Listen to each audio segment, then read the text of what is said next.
Good morning વિદ્યાર્થી મિત્રો. મિત્રો આપણે વાત કરવી છે આજે મેથેમેટિક્સ સબ્જેક્ટની, જેની અંદર સૌથી મહત્ત્વનું ચેપ્ટર તમારા સિલેબસ કન્ટેન્ટમાં છે એ છે ત્રિકોણમિતીય વિધેયો. ચેપ્ટર નંબર 3 ત્રિકોણમિતીય વિધેયો. મિત્રો આપણે ફિઝિક્સની અંદર પણ બહુ જ અગત્યનો ભાગ ભજવે છે. ટ્રિગ્નોમેટ્રી બેઝ છે સાયન્સને ડિફાઇન કરવા માટે. એટલે આપણે આજે શરૂઆત કરશું ચેપ્ટર નંબર 3 મેથ્સની અંદર ત્રિકોણમિતીય વિધેયો.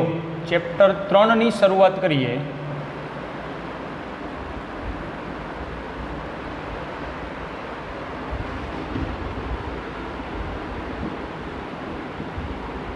જ્યારે આપણે ત્રિકોણમિતીય વિધેયોને વ્યાખ્યાયિત કરતા હોય ત્યારે સૌથી મહત્ત્વની વાત આવે મિત્રો, એનો બેઝ છે એ છે ખૂણાનું માપન.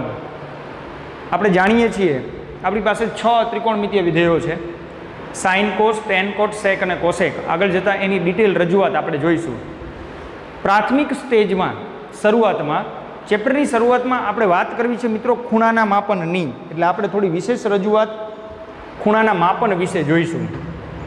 પહેલો મુદ્દો જોઈએ.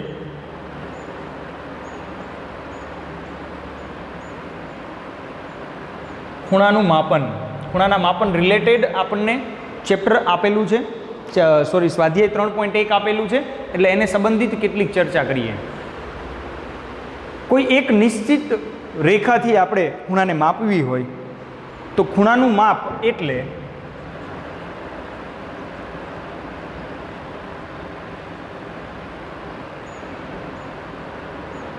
ખૂણાનું માપ એટલે પ્રારંભિક બાજુથી અંત્ય બાજુ સુધી થયેલા પરિભ્રમણનું માપ. પ્રારંભિક બાજુથી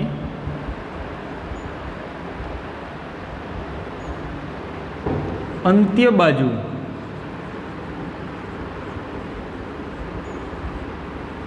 સુધી થયેલા પરિભ્રમણનું માપ. તો પાછો પ્રશ્ન થાય કે મારે પ્રારંભિક બાજુ કેવી રીતે સમજવી, અંત્ય બાજુ કેવી રીતે સમજવી? તો એને સમજવા માટે આપણે એક રેફરન્સ આકૃતિ લઈશું.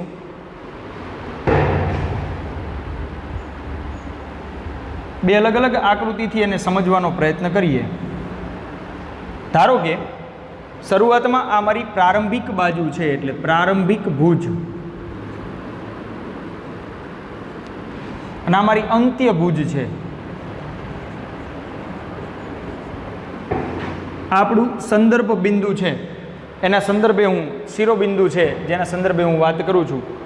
તો મારી પ્રારંભિક બાજુ પર રહેલા એ બિંદુથી બી બિંદુ સુધીના પરિભ્રમણ, એટલે એ થી બી સુધીનું પરિભ્રમણ, એટલે આ જે માપ છે મિત્રો એ દર્શાવે છે ખૂણો થીટા. આ છે ખૂણાનું માપન. આ રીતે આપણે કરી શકીએ. પ્રારંભિક બાજુથી અંત્ય બાજુ સુધી થયેલા પરિભ્રમણનું માપ, એટલે આપણે ખૂણાનું માપ સમજી શકીએ. બે પ્રકારે તમે સમજી શકો છો. હજી એક રેફરન્સ આકૃતિ લઈએ અને ખૂણાના માપને સમજવાનો પ્રયત્ન કરીએ. આ છે પ્રારંભિક ભુજ, આ છે અંત્ય ભુજ, અને આ બાજુ પણ તમે ખૂણાને માપી શકો છો બી. તો હવે વાત આવે ખૂણાનું ધન મૂલ્ય કેવી રીતે ગણવું અને ખૂણાનું ઋણ મૂલ્ય કેવી રીતે ગણવું. મિત્રો તમે સમજી શકો છો, અહીંયા આ જે દિશા છે એ ઘડિયાળના કાંટાની દિશા છે, અને આ જે દિશા છે નીચેથી ઉપર તરફ એ ઘડિયાળના કાંટાની વિરુદ્ધ દિશામાં છે. જો તમારું પરિભ્રમણ ઘડિયાળના કાંટાની વિરુદ્ધ દિશામાં હોય તો ખૂણાનું મૂલ્ય ધન મળે. જો ઘડિયાળના કાંટાની દિશામાં હોય તો ખૂણાનું માપ ઋણ મળે. આ બે શબ્દોને મારે ધ્યાનમાં રાખવાના છે. જો પરિભ્રમણ ઘડિયાળના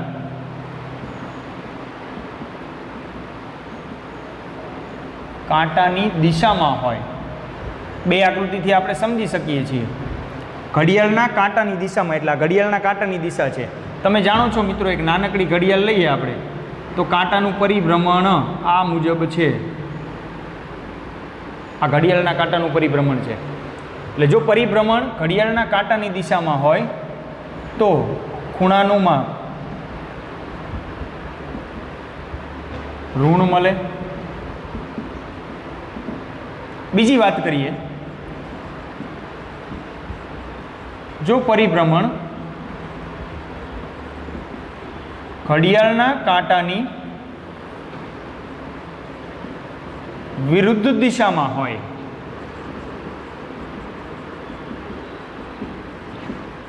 તો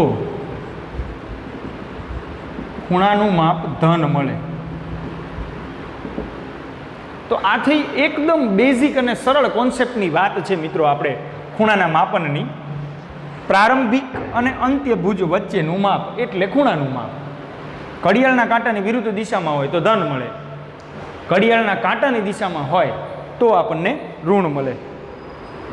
સામાન્ય રીતે 2 એકમો વપરાય છે ખૂણાના માપન માટે.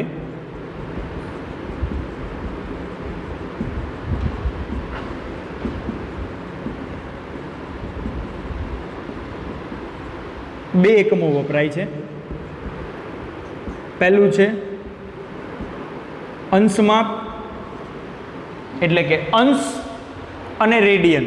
સામાન્ય સંદર્ભમાં આપણે અંશમાપ અને બીજું છે રેડિયન માપ. ખૂણાનું માપન મિત્રો તમે અંશમાં કરી શકો. આપણે નોર્મલ કહીએ છીએ કે ભાઈ 32 ડિગ્રી સેલ્સિયસ છે, ડિગ્રી એટલે અંશમાપ. 32 ડિગ્રી સેલ્સિયસ છે, ડિગ્રી એટલે અંશમાપ. અને એને સંદર્ભમાં આપણે ખૂણાના માપનને રેડિયનમાં પણ દર્શાવી શકીએ છીએ.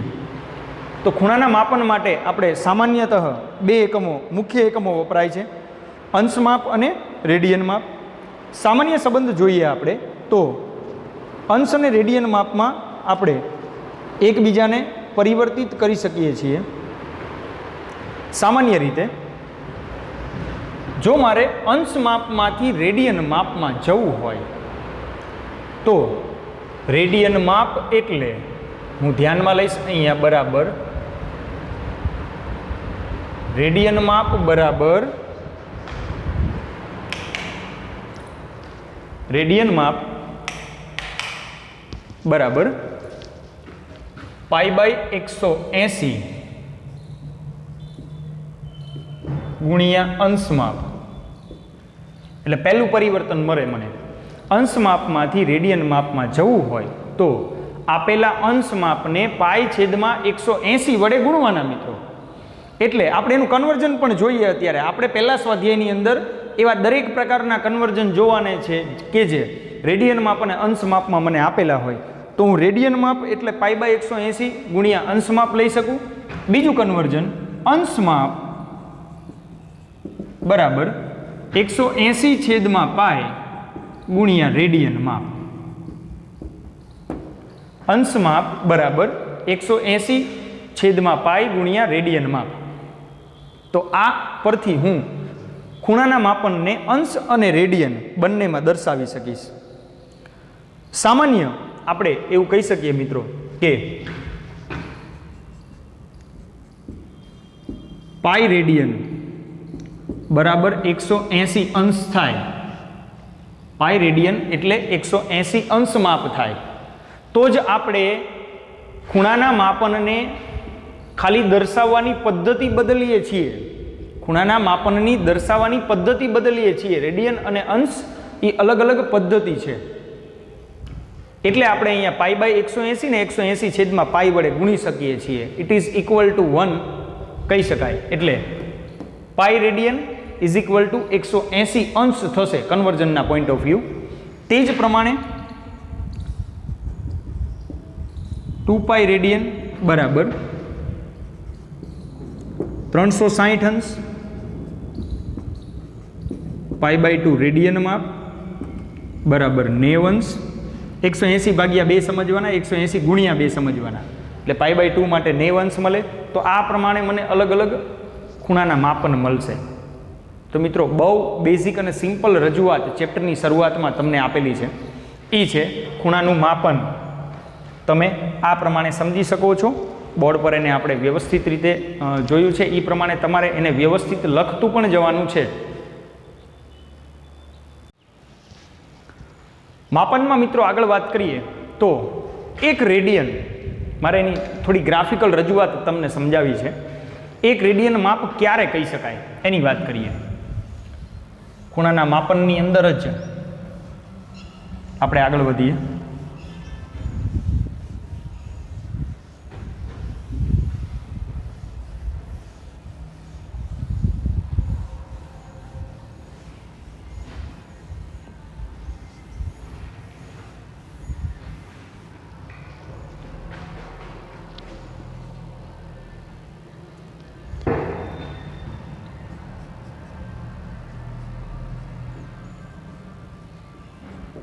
ચાલો વાત કરવી છે ખૂણાનું માપ 1 રેડિયન ક્યારે કહેવાય. ખૂણાનું માપ 1 રેડિયન ક્યારે કહેવાય. 1 રેડિયન સમજવા માટે પહેલાં તો આમ તો નોર્મલી આપણે વ્યાખ્યાયિત કરીએ એકમ વર્તુળ કોને કહેવાય, પછી હું આગળ વધું. એકમ વર્તુળ એટલે જે વર્તુળની ત્રિજ્યા 1 એકમ હોય તેવા વર્તુળને એકમ વર્તુળ કહે છે. મિત્રો, જે વર્તુળની ત્રિજ્યા 1 એકમ હોય, આપણે અલગ અલગ ત્રિજ્યાના વર્તુળ દોરી શકીએ છીએ. માપનના સંદર્ભમાં 1 એકમ ત્રિજ્યાવાળું વર્તુળ એટલે એકમ વર્તુળ. આ એકમ વર્તુળ પરથી મારે વ્યાખ્યાયિત કરવું છે. 1 રેડિયનની વ્યાખ્યા જોવી છે એટલે મારે એ શબ્દ સંદર્ભનો ઉપયોગ કરવો છે. હવે એકમ વર્તુળ તમે સમજી ગયા છો. એકમ વર્તુળના કેન્દ્ર આગળ 1 રેડિયનની વ્યાખ્યા જોઈને પછી એની ગ્રાફિકલી જોઈએ. એકમ વર્તુળના કેન્દ્ર આગળ, એકમ વર્તુળના કેન્દ્ર આગળ 1 એકમ વૃત્તીય લંબાઈના ચાપથી 1 એકમ વૃત્તીય લંબાઈના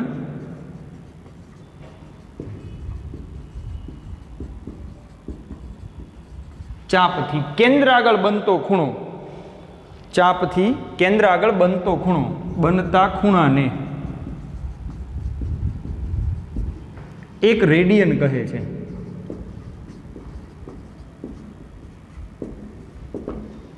સમજીએ આપણે એને ગ્રાફિકલી. 1 રેડિયન એટલે શું એને સમજવાનો પ્રયત્ન કરીએ.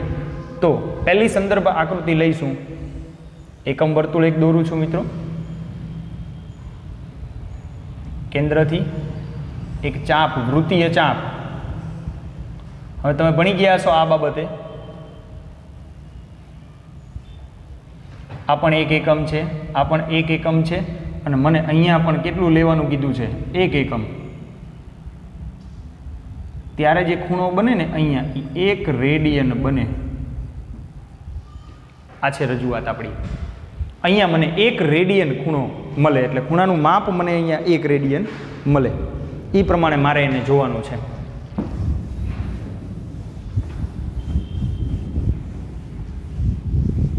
આપણી જે રજૂઆત છે એમાં તે જ પ્રમાણે જો નીચેની બાજુ આ જ પરિસ્થિતિ સર્જાતી હોય તો નીચેની બાજુ આ જ પરિસ્થિતિ સર્જાતી હોય તો હું અહીંયા ફરીથી એને વ્યાખ્યાયિત કરી શકું છું.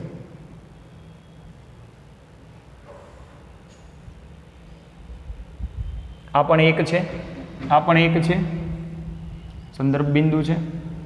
આ જે માપ છે મિત્રો એને પણ 1 લીધું હોય તો અહીંયા બનતો ખૂણો -1 રેડિયન થાય. ખૂણાનું માપ ઋણ મળશે. આવા કિસ્સાની અંદર મને ખૂણાનું માપ મળે મિત્રો ઋણ, માઇનસ મળશે. આગળ આપણે જોઈ જ ગયા છીએ. એ જ સંદર્ભમાં આપણે અહીંયા લેવાનો છે. પ્રારંભિક ભુજ આ છે, અંત્ય ભુજ આ છે.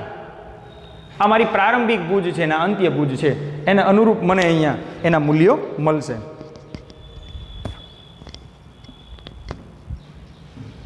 હું પ્રારંભિક ભુજથી ચાલુ કરું અને એક પૂર્ણ પરિભ્રમણ અહીંયા ફરીથી પૂર્ણ કરું ત્યારે મિત્રો મને 2π રેડિયન એટલે 360 અંશ માપનો ખૂણો બને.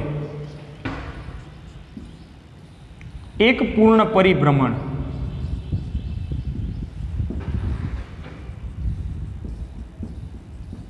દરમિયાન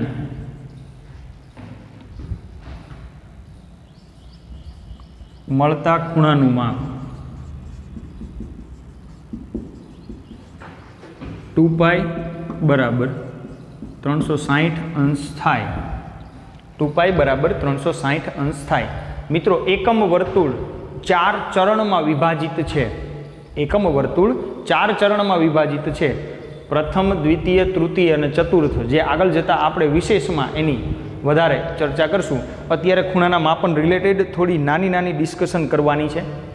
તો આ વ્યાખ્યાને અનુરૂપ મારે હજી એક સૂત્ર વ્યાખ્યાયિત કરવું છે કે જે આપણે ભૌતિક વિજ્ઞાનની અંદર પણ એની થોડી રજૂઆત ચેપ્ટર નંબર 2માં આવે છે. પૂરક એકમોમાં રેડિયનમાં ખૂણો બરાબર ચાપ ભાગ્યા ત્રિજ્યા. મારે એક સૂત્ર અહીંયા વ્યાખ્યાયિત કરવું છે. આપેલા ખૂણાના સંદર્ભમાં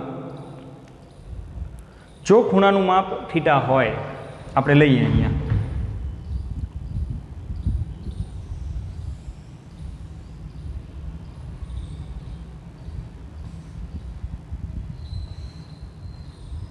જો હું ખૂણાનું માપ થીટા લઉં, ચાપની લંબાઈ L લઉં અને ત્રિજ્યા R લઉં,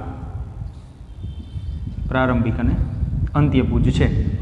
ખૂણાનું માપ થીટા લઉં, ત્રિજ્યા R લઉં અને લંબાઈ L લઉં, તો તમે સમજી શકો છો કે એકમ વર્તુળના કેન્દ્ર આગળ એક એકમ વૃત્તીય લંબાઈના ચાપથી, ચાપની લંબાઈ એક એકમ લઈ લીધી છે, બનતો ખૂણો એને 1 રેડિયન કહેવાય. આપણે ત્રિજ્યા અને ચાપની લંબાઈને અનુરૂપ અહીંયા હું વ્યાખ્યાયિત કરીશ ખૂણો થીટા બરાબર, એટલે ખૂણો બરાબર ચાપની લંબાઈ ભાગ્યા ત્રિજ્યા, એટલે કે મળે છે મને થીટા બરાબર L/R. ખૂણો બરાબર ચાપ ભાગ્યા ત્રિજ્યા, એને અનુરૂપ ચાપની લંબાઈ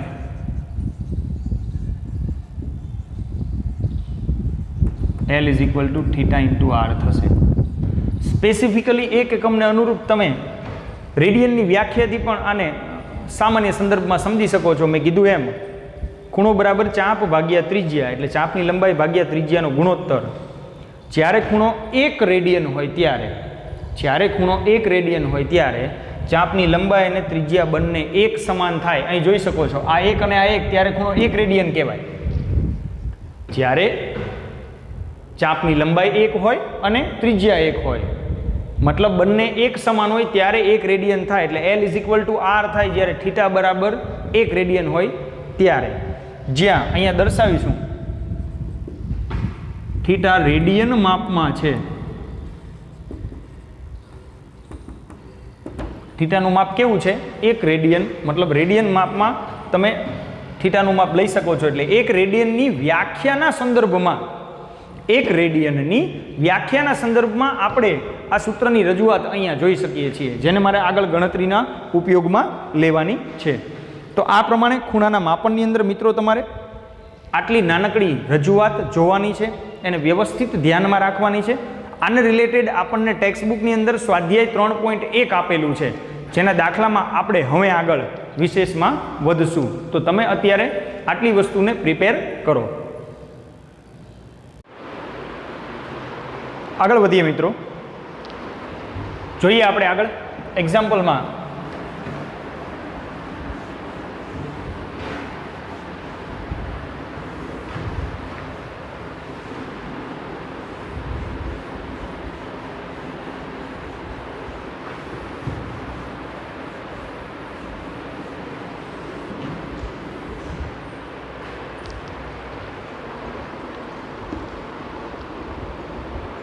શરૂઆત કરીએ આપણે સ્વાધ્યાય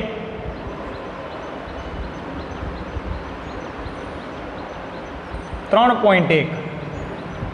સ્વાધ્યાય 3.1 સંપૂર્ણપણે મિત્રો ખૂણાના માપન સંબંધિત રજૂઆત છે. એની અંદર એટલે એના દાખલાને સમજવાનો પ્રયત્ન કરીએ. સૌથી પહેલો ક્વેશ્ચન નંબર 1 એની અંદર ટાઇટલ આપ્યું છે નીચેના અંશ માપને સંગત રેડિયન માપ મેળવો. નીચેના અંશ માપને સંગત રેડિયન માપ મેળવો. નીચેના અંશ માપને સંગત રેડિયન માપ મેળવો. ચલો પહેલું આપેલું છે એની અંદર 25 અંશ. મેં તમને હમણાં જ લાસ્ટમાં એક કન્વર્ઝન કીધું. અંશ માપનું રેડિયન માપમાં પરિવર્તન કરવા માટે આપેલા અંશ માપને π/180 વડે ગુણવા એવું પરિવર્તન આપણે અહીંયા જોવાનું છે. એટલે સૌથી પહેલાં માટે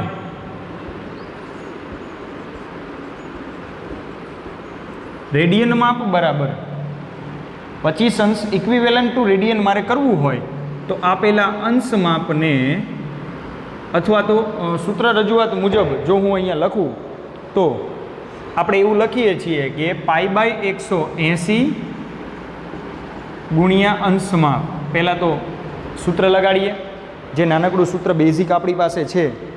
ચલો કિંમત મૂકતા જઈએ. π/180 ગુણ્યા 25, આપણી પાસે અંશ માપનું મૂલ્ય મિત્રો 25 આપેલું છે. છેદ ઉઠશે 5 વડે, 36 × 180 એટલે મળશે તમને 5π/36. આ જે મળે છે એ ઇક્વિવેલન્ટ રેડિયન માપ થઈ ગયું. એટલે રેડિયન માપ મને 5π/36 મળે. તો એવું કહી શકું અહીંયા કે 25 અંશ માપ બરાબર 5π/36 રેડિયન માપ. બસ આ છે સરળ અને સિમ્પલ રજૂઆત ખૂણાના માપનની, જે તમારે આ પ્રમાણે કેલ્ક્યુલેશન કરવાની છે. પહેલાં આખા દાખલાની અંદર આપણે આવી કેલ્ક્યુલેશનને સમજશું. બીજી રજૂઆત જોઈએ, થોડું વિશેષમાં આગળ વધીએ તો બીજું આપેલું છે તમને એ ખૂણાનું ઋણ માપ આપેલું છે. ઘડિયાળના કાંટાની દિશામાં પરિભ્રમણ હોય તો તમે હવે સમજી શકો છો કે ખૂણાનું માપન ઋણ હોય. -47 અંશ અને 30 મિનિટ આપેલું છે. મિત્રો પહેલાં આપણે ડાયરેક્ટ રજૂઆત સમજી લઈએ, પછી હું તમને મિનિટ અને સેકન્ડ માપની રજૂઆત સમજાવીશ. એટલે અત્યારે આપણે પહેલાં ચર્ચા કરશું ત્રીજા દાખલાની.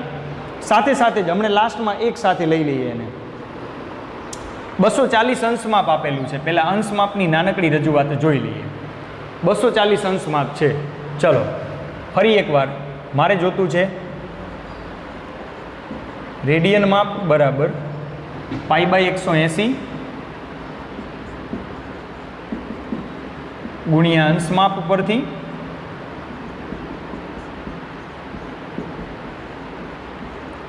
π/180 ગુણ્યા 240 છેદ ઉડાડીએ તો 60 છેદ ઉડે, 6 × 18, 6 × 24 એટલે કે મળે છે મને 4π/3.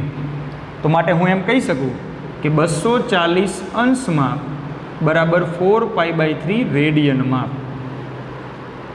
પહેલાં એક સરખા કન્વર્ઝન આપણે સમજવાનો પ્રયત્ન કરીએ. આગળ વધીએ. હવે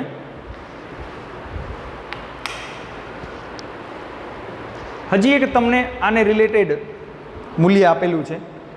એ મિત્રો છે ચોથું 520. એને સમજીએ. 520 અંશ માપ. હવે તમે જાણો છો કે રેડિયન માપ બરાબર π/180 ગુણ્યા અંશ માપ બરાબર π/180 ગુણ્યા 520.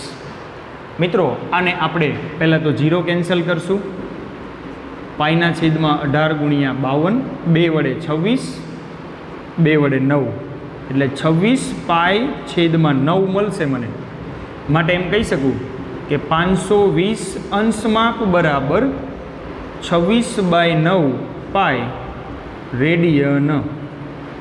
તો આ 3 જે છે, વચ્ચે બીજો છે એમાં થોડું કન્વર્ઝન મિનિટ અને અંશ સેકન્ડ માપમાં છે, એ અમે સમજવાનો પ્રયત્ન કરીએ. પણ પ્રથમ આ જે 3 મૂલ્યો તમને આપેલા છે એ 3 ડાયરેક્ટ ફોર્મમાં અંશ માપ છે.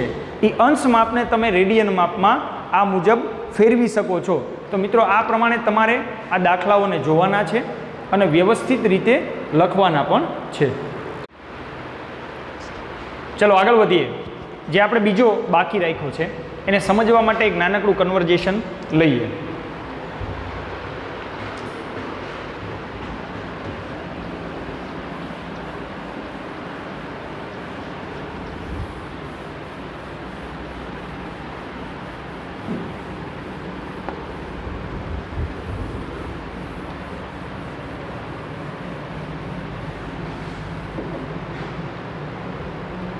સમયના માપન સાથે મિત્રો જ્યારે હું ખૂણાના માપનને દર્શાવું ત્યારે મારે ધ્યાનમાં રાખીશ હું હંમેશા 1 અંશ એટલે 60 મિનિટ થશે. ખૂણાનું માપ જ્યારે 1 અંશ થાય ત્યારે મિનિટ માપ 60 થશે. માટે જ્યાં મિનિટ હશે ત્યાં હું 1/60 કરીને અંશ માપ લખી શકીશ. 1 મિનિટ એટલે 1/60 અંશ. તે જ પ્રમાણે 1 મિનિટ અથવા તો 1 અંશ માપ એટલે 3600 સેકન્ડ થશે.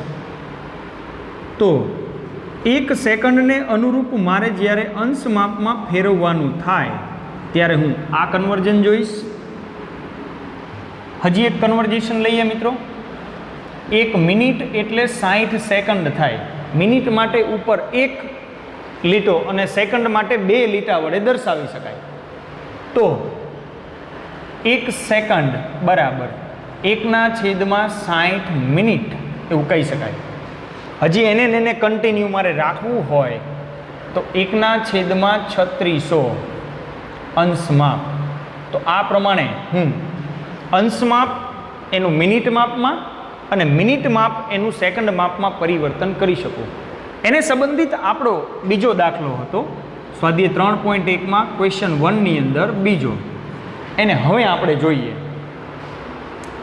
-47 અંશ અને 30 મિનિટ એવું આપેલું છે.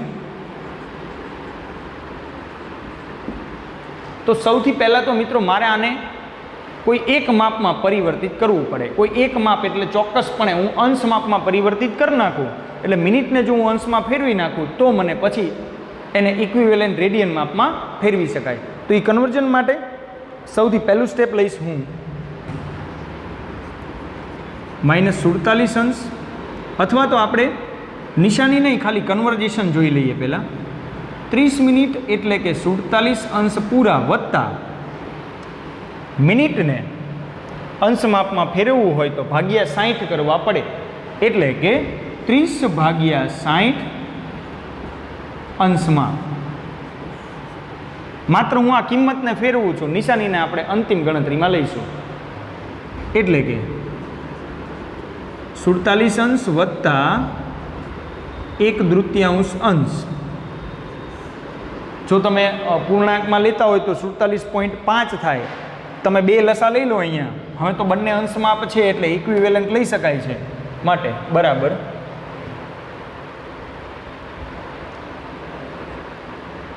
47 ગુણ્યા 2 94 વત્તા 1/2 અંશ માપ એટલે કે મળે છે મને 95/2 અંશ માપ. શેના બરાબર? તો કે 47 અંશ અને 30 મિનિટ.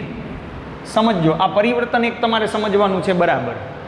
આપણી પાસે 47 અંશ પૂરા છે પણ જો 60 મિનિટ થાય તો એક અંશ ઉમેરાય. પણ આપણી પાસે કેટલી છે? 30 મિનિટ જ છે.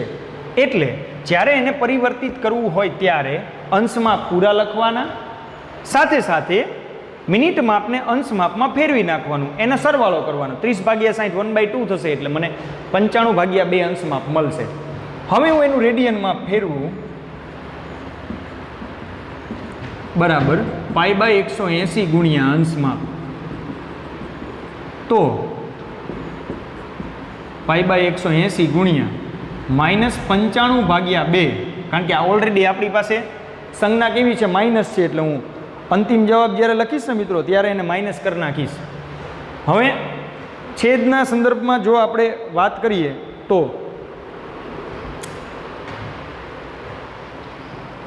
છેદ ઉડાડવાની પ્રક્રિયા અહીંયા તમારે કરવાની છે. 5 વડે અહીંયા મિત્રો છેદ ઉડી શકે. 19 95 એટલે 5 વડે છેદ ઉડાડું તો 180 ને મારે 5 વડે છેદ ઉડાડવાનો છે. તો આપેલી કિંમત મુજબ આપણે એને પ્રક્રિયામાં લઈશું. પહેલાં તો કિંમત અનુસાર